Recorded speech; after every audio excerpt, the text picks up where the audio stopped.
Alors, à partir de cette ligne qu'on a là, s'il vous plaît, tout le monde en bas, s'il vous plaît. We all like to believe that no one can control the way we think. But there are many techniques that can be used to change the way our minds normally work. One is hypnosis.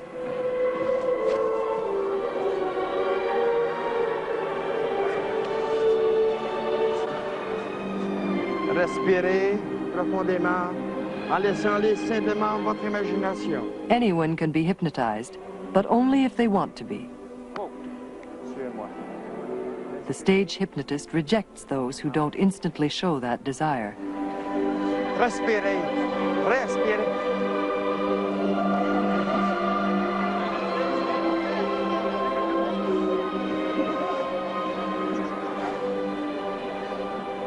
Fais jouer une musique, quelque chose, je suis vide. À toi, ça joue très fort. 1, 2, 3. Allez-y.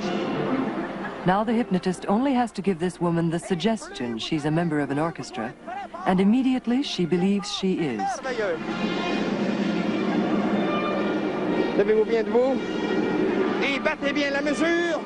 Another suggestion, and the orchestra member becomes the conductor. Et ça va! In trance, people seem so easy to manipulate. Mademoiselle, battez bien la mesure. I'm going to take your arm and just put it there. You can only be hypnotized if you believe in the power of the hypnotist. That's just fine, and you can just allow your eyes to close. You must accept him as an authority figure. As you take Different people will accept different authority figures, depending on their needs and value systems. and there's some This small- man would never have faith in a stage hypnotist, but he's ready to believe in a doctor. You may begin to know, And he wants to be hypnotized to get rid of his migraine headaches. or maybe it's a sensation of warmth. I'd like you very slowly and comfortably to just allow that hand to float up over your head until you make contact, until you're able to touch very comfortably and securely back of your neck, so that that really good feeling that you can feel in your hand, that's right, very slowly, slowly, very comfortably, can be transferred to the back of your neck. Suggestions made to people in trance can not only change the way they act, but also the way they feel. Very comfortable. Here, the patient becomes more suggestible to the doctor, telling him to relax and control the pain. That, George, you can feel that comfort spreading from your hand into your neck as the muscles become even more deeply relaxed, as your head sinks down and you sink down. I think the experience of trance is really something that occurs for everyone spontaneously anyway, moments of reverie, of absorption, for example, while reading a novel or adventure story and becoming so engrossed in it that you really feel you're there and are oblivious even to somebody coming into the room at first. But in hypnosis, we have a series of techniques, of styles of communicating and relating with a person that facilitate their ability to experience trance, help them to enter a trance, and even more important perhaps, help them to maintain a trance. What do you see? Chairs, desks. The extent to which a person in trance can be made suggestible is quite remarkable. This young man is wide awake and can even carry on a conversation. He tells the hypnotist exactly what he sees. He thinks he is seeing everything the way he normally does, but he's not. Anybody in the class? No way. What do you mean? There's nobody in the class? Myself? Why? That's it? Yourself? Huh. That's it.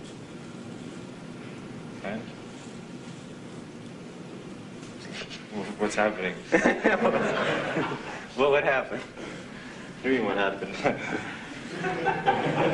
You see that? Yeah. Hi, Joe. Hi. There's nobody in the classroom. You realize that? Yeah, so? So what are you sitting here doing? Talking to you? Talking to me? Okay. It's time to go. Where? Home, I suppose. It's Let's finished. go. You know? But you can't go out of that door. You know that? Why? I don't know why. Try it.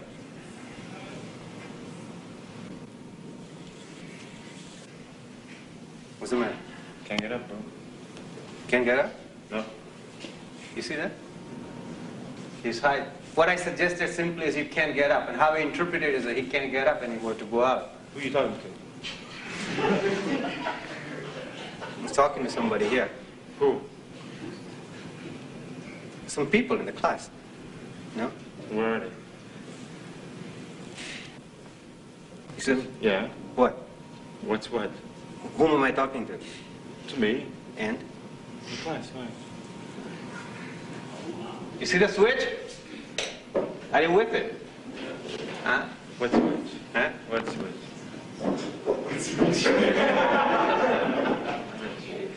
You see anybody? No, why? Now what is getting him in and out of it? Can you figure it out here? Yeah. Huh? If I, what's this? Now what's this movement? This means he's going into that heightened state of suggestibility. It's a non-verbal clue. That means he's out. Hi, Jeff. Right. You see people? Yeah, why? Okay. What do you see? I see the classroom, why? What? Huh? What did you say? What? You said something. I don't remember. What is it? See how swiftly he passes from one state of consciousness into another. Huh? Hi. What's happening? Hypnosis is only one technique to put people into the suggestible state of trance. There are other methods that don't need a hypnotist.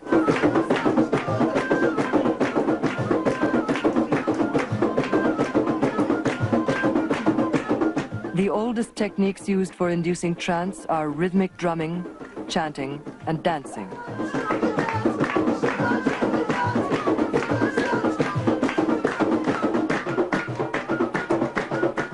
Early in the history of every culture, it has been discovered that if you overload the senses, the stress will disrupt the way the mind normally works. This leads to disorientation and trance.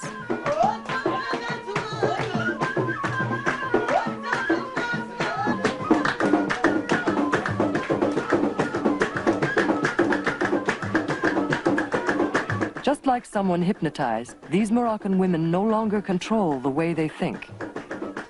In the trance state, they may have visions which they interpret as instructions from gods or spirits. Or they may receive what they believe to be powers of prophecy or healing.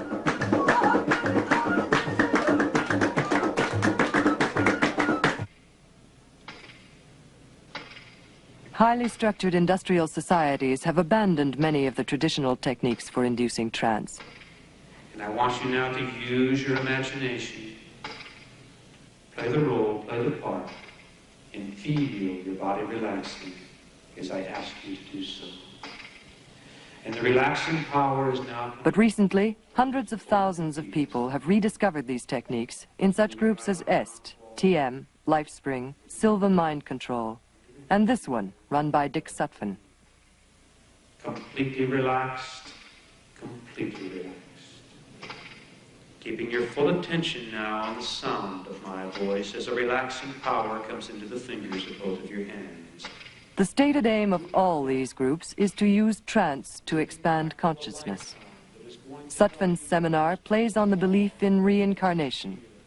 He suggests that while in trance, these people will travel back to a previous lifetime and to events in that lifetime which are the cause of a present-day personal problem. Closer and closer now. On the next count, you will reach the end of the tunnel. You will step out and you will see yourself at the age of 15 in a previous lifetime. Letting go, moving backward, number 1. To induce trance, Sutphin uses a combination of techniques. First, the tone of voice and delivery of a hypnotist, then the element of stress. Instead of drumming and chanting, he plays a repetitive electronic sound which he gradually increases in volume.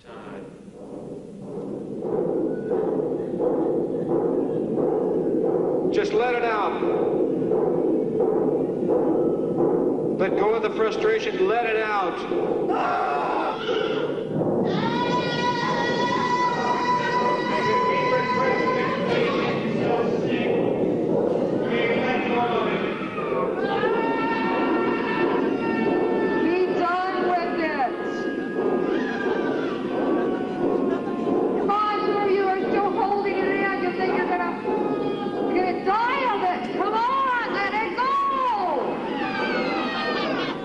Going to do this session once. If you want to let go and you're not doing it, let it out.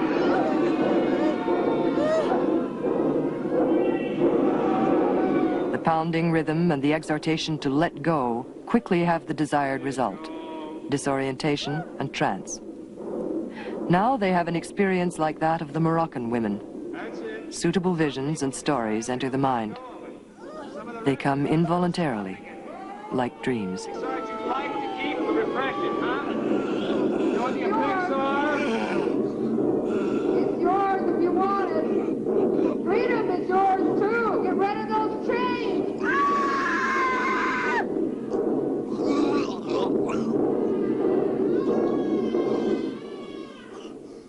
Okay, now let go. Let go. Let go. Just begin to completely let go. Breathe deeply. You're letting Whether these people actually have visions of a past life is not the point. They believe they do. They believe they have pinpointed the root cause of a personal problem, and perhaps thinking they have found the cause will help them overcome it.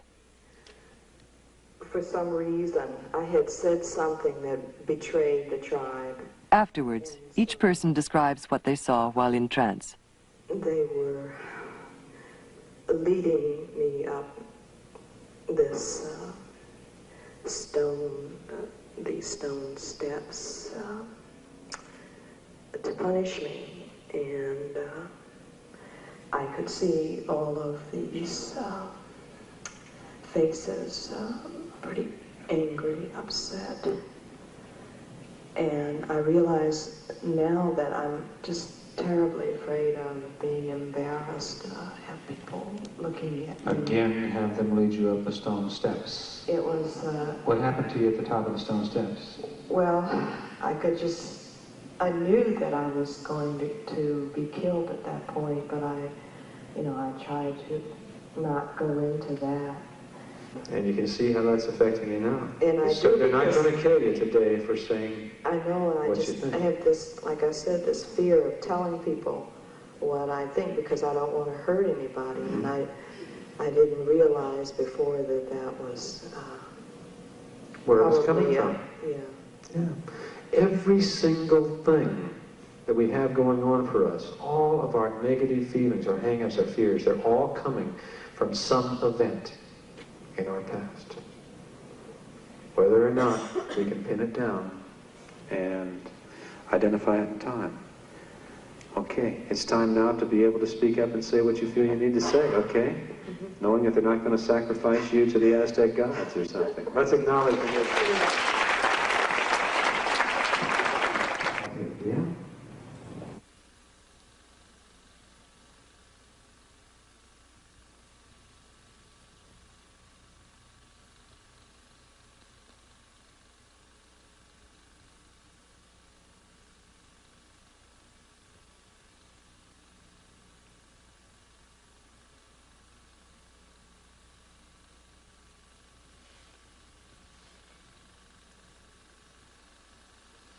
I've never been to a psychiatrist before.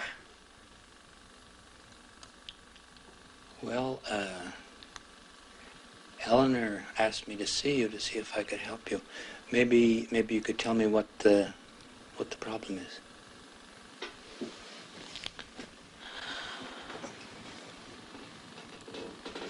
Well, that's the problem. I don't really know.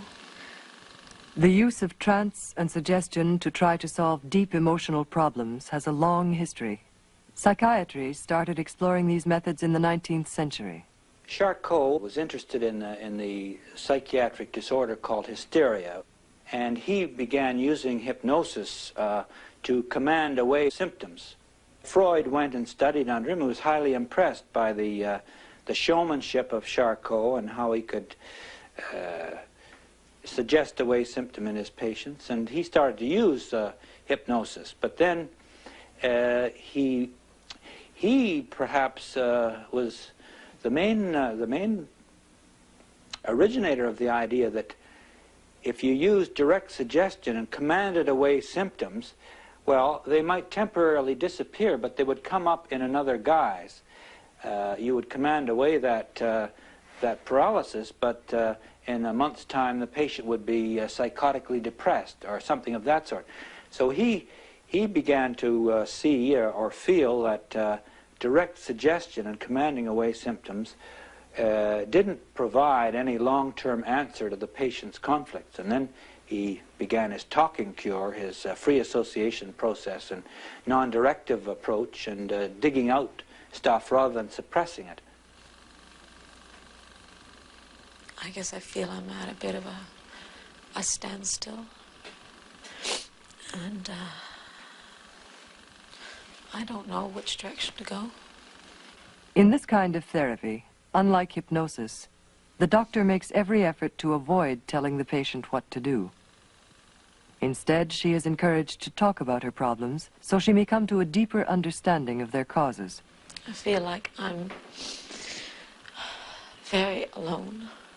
But even though there is no hypnotic trance, no direct commands, the doctor's influence can still be very strong. When I was saying about our ideal in Western non-directive psychotherapy is not to use suggestions. And some people say that we're just fooling ourselves when we say that there's as much suggestion going on in non-directive therapy as there is in this kind of therapy I just describing. I've disappointed a lot of people. Disappointed people? Yeah, I think so. Though not in trance, this patient is under stress and emotionally overwrought.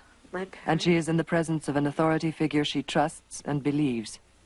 In this situation, even though it is unintended, suggestions are almost certain to pass from doctor to patient. Yeah, because I had It can happen in subtle ways. The tone of voice, body language, how a question is asked. You felt that you shouldn't have had the relationship?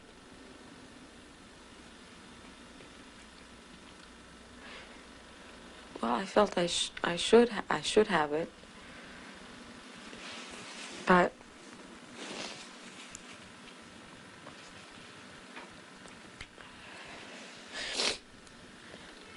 I guess in a way I felt I shouldn't as well. Almost at the same time, I thought both things. Why shouldn't you have had it?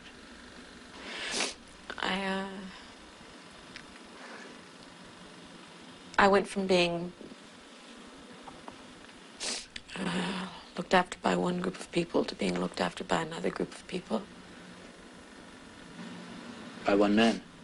Yeah, yeah. Perhaps that was wrong. So far, we have seen that people can be suggestible when they are under emotional stress and take indirect suggestions, which may have a long-lasting effect. And we have seen people become suggestible when in trance and take direct suggestions, which change them for a short period of time. Now we will look at techniques which can be used to go much further, to change a person's fundamental belief system and change it for life. His name is Bhagwan Sri Rajneesh. Thousands of people from all over the world come to him in Pune, India, to become his disciples, his sannyasin. They come to listen to a doctrine which can lead to a new way of being. Rajneesh knows that it is easier to change people if you remove them from their normal environment and place them in one which you control. To maintain a stable sense of personal identity, every one of us needs continual feedback and reinforcement from friends, family, and the society around us. But here the sannyasins stay in a commune 24 hours a day, surrounded by new friends, a new family, a new society. They all wear clothes of orange and are given a new name. All of this weakens their sense of former identity. Now they are told to look at themselves afresh, using one-on-one therapy sessions and hours of meditation. It forces you to encounter yourself, your fidgetiness, your restlessness, your ugliness, your madness.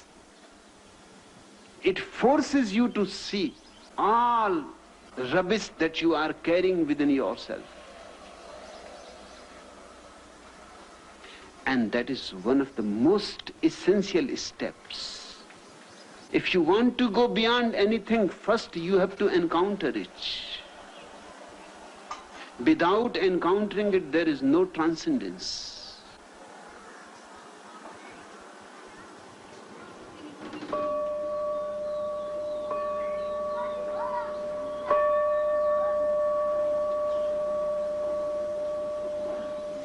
Jesus says, unless you are born again, you will not enter into my kingdom of God. This is the birth he is talking about. And this is the birth I am talking about. This is what sannyas is. A process of rebirth. A process of being born again. Is the sun behind the sun? Is the sun?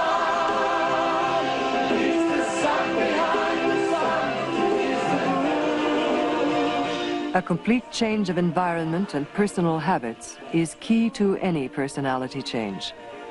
When the sense of identity is shaken, people become more suggestible, and the time is ripe for an authority figure to step forward and tell them what to do, what to believe, what is right, what is wrong.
Rajneesh also encourages trance states which increase suggestibility.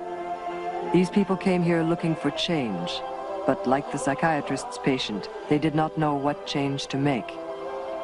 Now that they are in a suggestible state, Rajneesh tells them, surrender and accept me as the perfect master.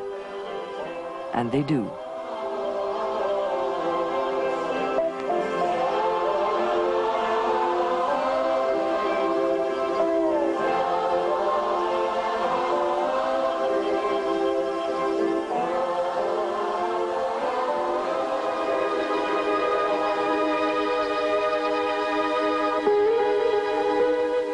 Don't miss this opportunity.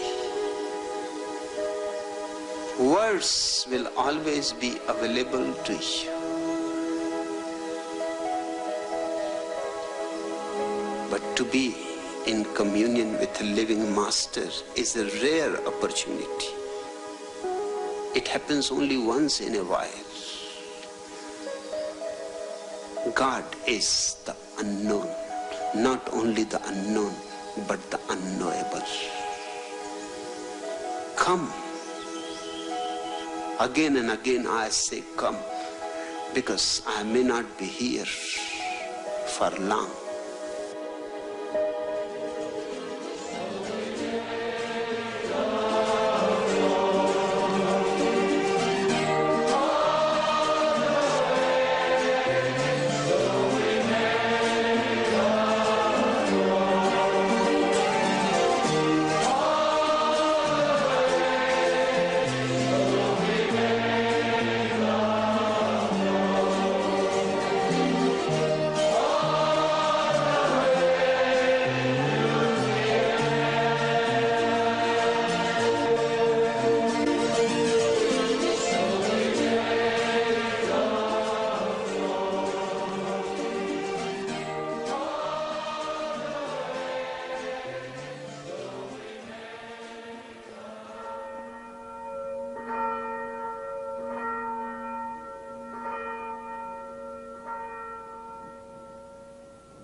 Trappists, Benedictines, Jesuit novitiates. They live in isolation, cut off from the rest of the world. They take on a special set of clothes. They may even change their name. These monks have sought a new way of being, surrendering themselves to a perfect master who died some 2,000 years ago.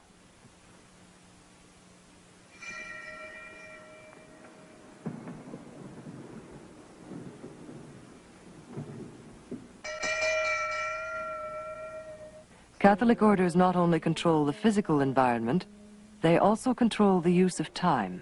A good example can be seen in the training of a Jesuit. We got up in the morning at 5 or 5:30. We had a very short time to get dressed. We then went to a visit in the chapel. We then meditated for almost an hour. We then went to a place called the ascetory, which was just a big room with desks, and we wrote down some thoughts as a result of the meditation, a review of meditation.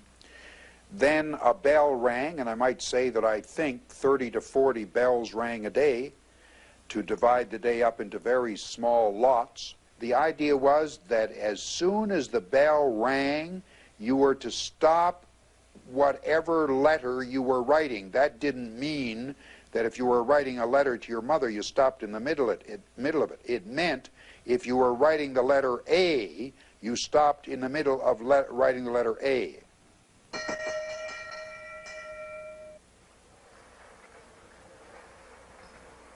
Rajneesh has to provide an exciting, almost orgiastic atmosphere to attract the followers he then converts.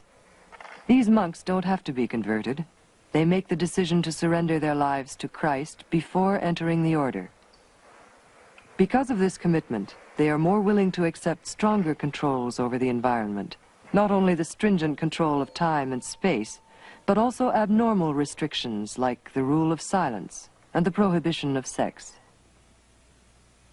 The novice, faced with this carefully controlled environment, must change. His old ways of thinking do not apply in this strange new world. He needs a new way of thinking, and his superiors are the only people available to tell him what that new way of thinking should be. The Jesuits use an extreme form of environmental control to build sufficient stress in the novice to bring him into a state of suggestibility. They don't use drumming or dancing. They use silence. 30 days where all speech is forbidden and where meditation lasts several hours each day. Every waking moment is devoted to the teachings of Ignatius Loyola, the basis of the Jesuit faith. Your mind was focused on thoughts about God, about your purpose in life, about the four last things, about birth, death, judgment, hell, heaven.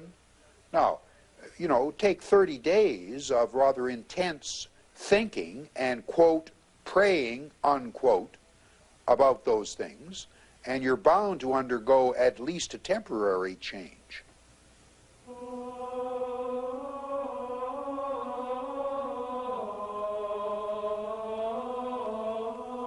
At the core of this changed way of thinking is obedience.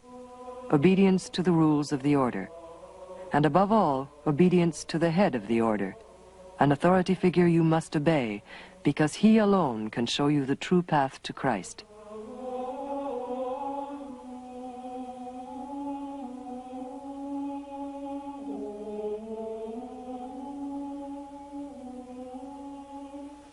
Well, of course, obedience, I think, is the cornerstone of the whole Jesuit system.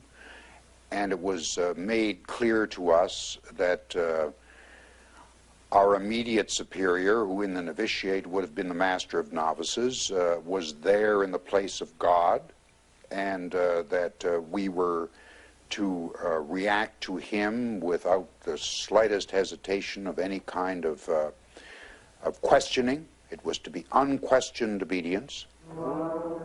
Rajneesh and the Catholic Church can justify their methods by telling their followers it is God's will. The reward they offer is that change will lead to spiritual enlightenment. But what techniques can be used by groups more interested in worldly power than in saving souls? In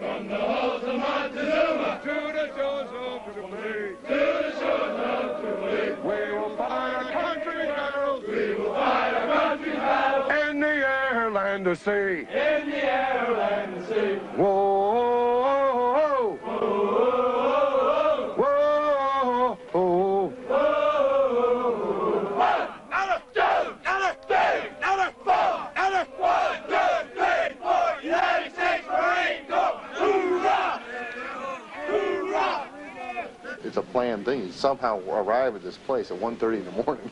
There's this middle of nowhere. There hasn't been any lights for the last 45 minutes, and kids have been playing cards, and you know, and there's all aspects. There's guys in black leather jackets with the duck butt haircuts when I was in, and engineer boots, and then there's a kid with a blazer with a little crest on the thing, and the short hair, and the white buff shoes, the Pat Boone look, and the Fonz look, and I mean, it's such a cross section of kids, and hair long and short and all this type of thing. As you come down to this thing, kids start getting nervous. Like one kid had gold, he had a blue blazer on with the gold buttons. So he started tearing them off because he heard they didn't like rich kids. So he started pulling these things off and getting rid of the blazer. And, you know, every guy started trying to square up to where he didn't stick out before he even got there. Everything that you have that makes you an individual and you ship it home. It's one of the first things you do at Paris Island. It's very traumatic, too. And then everything they give you back, it's all the same. Everybody shaves with the same kind of razor and has the same kind of toothbrush, the same kind of socks, and there's nothing to distinguish you as an individual. That includes rings, watches, cigarette lighters, everything that you have. And that's all, getting you down to a basic human being, and then they build you back as a Marine. An isolated environment, a new physical appearance, new clothes, a number. So far, the techniques are familiar. To change a man, first change his environment to one you completely control. But the Marines have to work fast. They give themselves only 3 months to take a kid off the streets and make him one of their own. So they have additional techniques to produce stress and disorientation.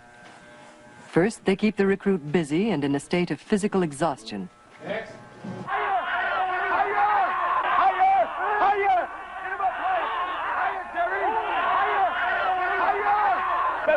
You can do exercise, motivation, motivation. I don't hear you starting off back there.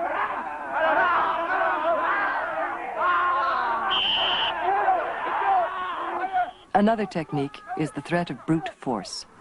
I was in a state of shock initially in boot camp, a little bit terrified. I couldn't quite figure out what they were doing. There was an incident, I'm not sure exactly, it was within the first 3, 4, 5 days. It was just after we were picked up by our regular DIs. There was a punishment incident where a guy had made a mistake and they punished him. What did they do to him? Made him hold a sea bag over his head. A sea bag? It's a heavy canvas bag, and all your gear in it, it probably weighs 60, 70 pounds. And they made him hold it up over his head until his arms just started doing this. And when he collapsed, they beat on him with swagger sticks until he got up enough energy to get back up and hold it up. The guy was up all night long doing that. Periodically passing out, vomiting. They'd throw water on him and get him back up with a sea bag over his head. And just and he had made a mistake, a very serious mistake. He had struck at a DI. He what? He struck at him? Struck at him. He did not hit him, but he swung at a DI. And I looked around and I remembered at that point why people had been punished, or why they had gone out of their way to make an example out of a person. I realized that they had stood out. So I determined at that point that I was going to do everything they told me to do, the best that I could, and would not try and stand out.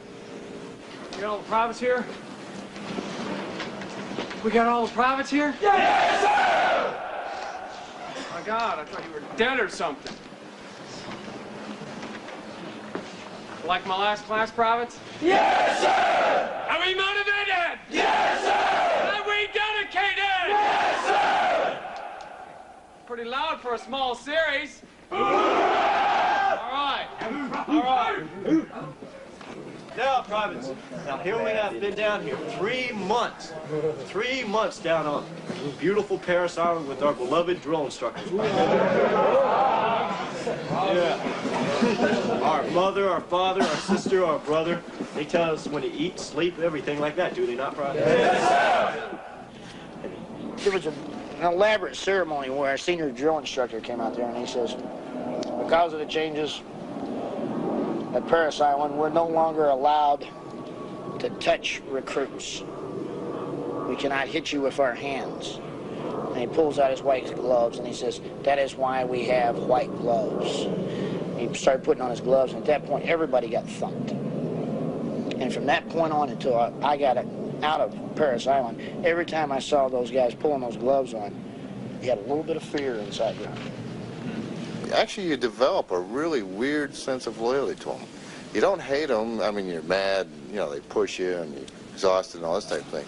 But it's a almost fraternal type of relationship that you develop. Even today, looking back on it, I can't think of anything that I would describe as unnecessarily brutal. No. I don't call that brutality. I call that building. And we're going to go home with it, you understand? I don't want to see what he's there going. I want you to get out there. I don't want you to beat him down to the daggone ground. I want you to get on top of him. I want that people stick on the road down to the daggone China, you understand? Yes, sir! Over there. Go, Beverly!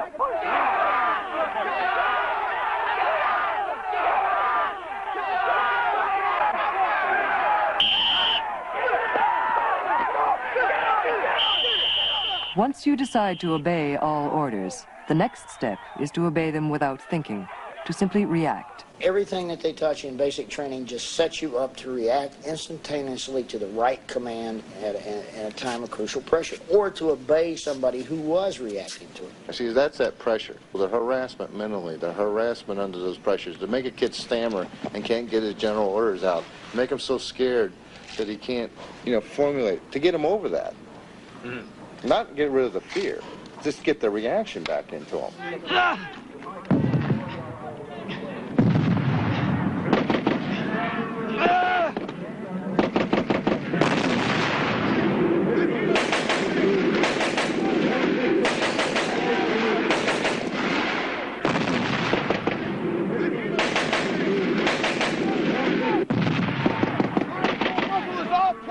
Get it out of the dirt!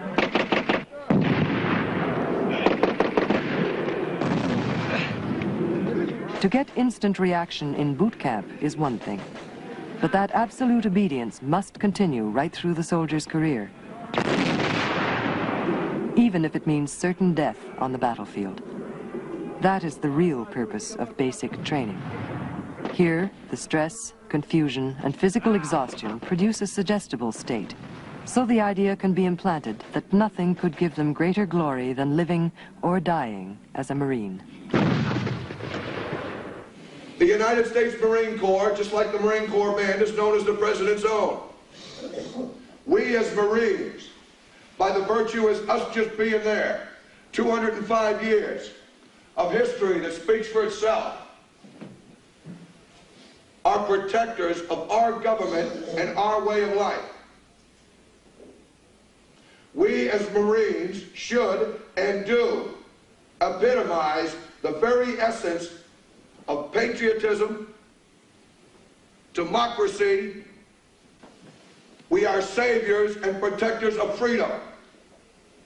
And we have been that way since 1775. That is the image we have, and that is the image that we'll keep. Do you understand? Yes, sir! We're rolling, as they say. Action.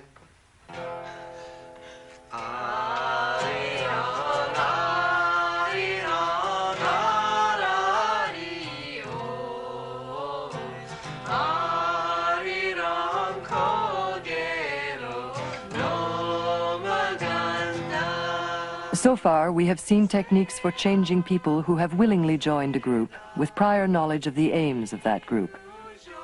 But is it possible to change people who have no desire to join and who don't know the group's purpose? This is the task of the organization these three young people belong to, the Unification Church. Its members are more commonly called Moonies.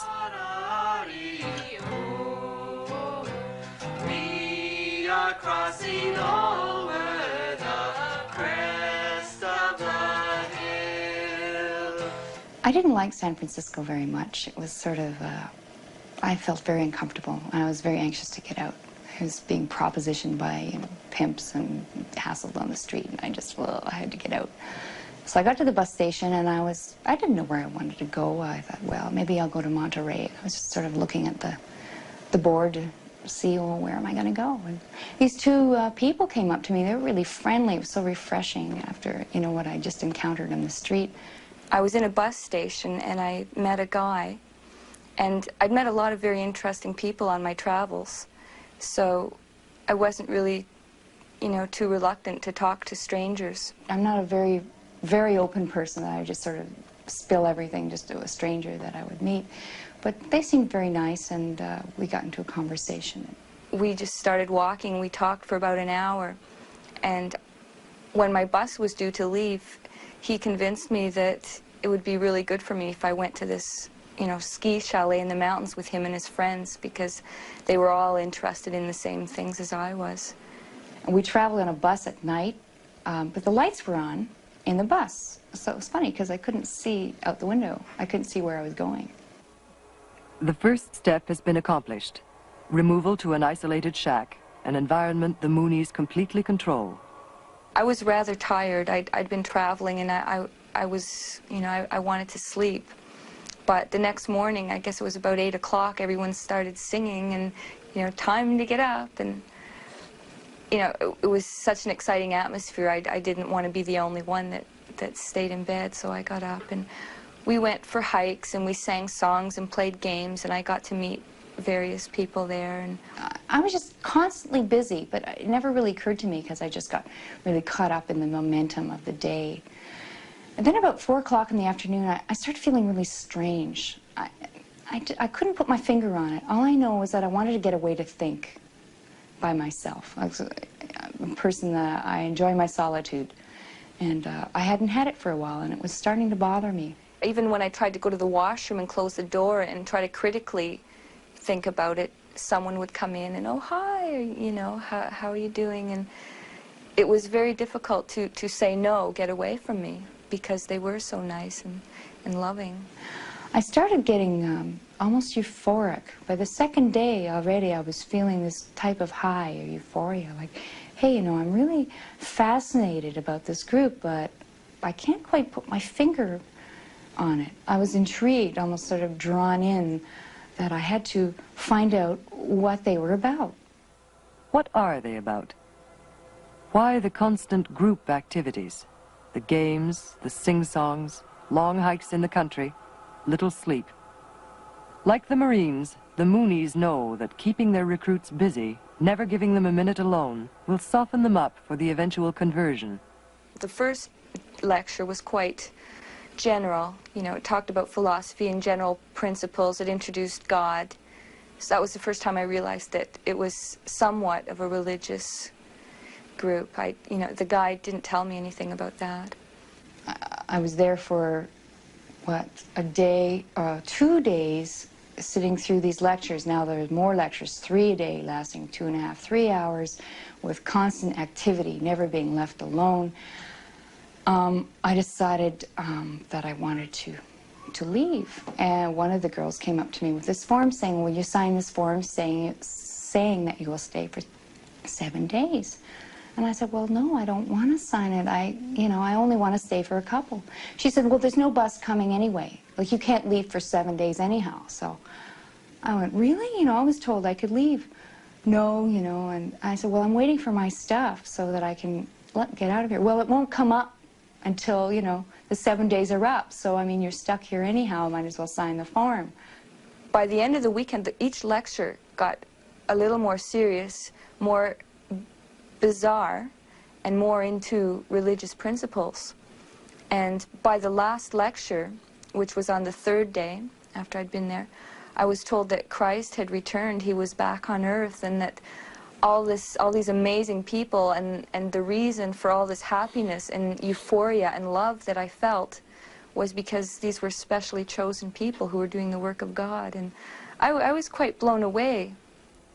A conflict between what they have been brought up to believe and this new belief sets up a battle in the minds of the recruits which can lead to total confusion. Finally, I was alone. There wasn't anyone next to me or anything. I'd gotten a break. I was alone. I started thinking, I don't think like this. This isn't me. What am I doing?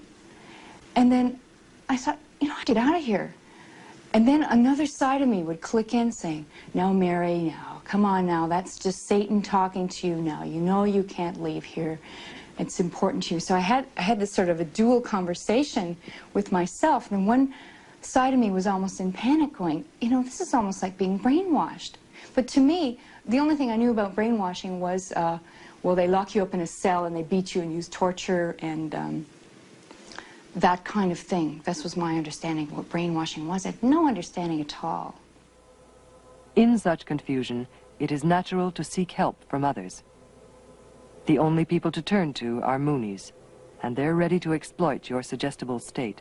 And there would be a lot of intensity on their part, saying, please, God, let her feel you and come to her, and I pray that she will have this experience. So there was all this suggestion that I should feel it, feel God, and everyone else seemed to feel God, so it was, you know, I thought, well, you know, it's got to happen sometime. And during this prayer, I just broke down and I cried for, I don't know, it was a long, long time, and everything went black, and it was just like a breakdown of everything. And I did feel something, and I interpreted it as being God. Describe it. This, yeah, the whole thing, it was a lot of pain I felt.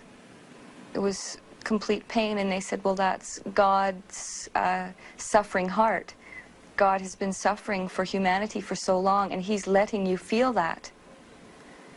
And it was such a deep, intense experience that I thought, well, this must be God. This must be what I'm feeling. So after it was all over, I felt such a sense of euphoria. And from that point on, everything was different. I was much more peaceful.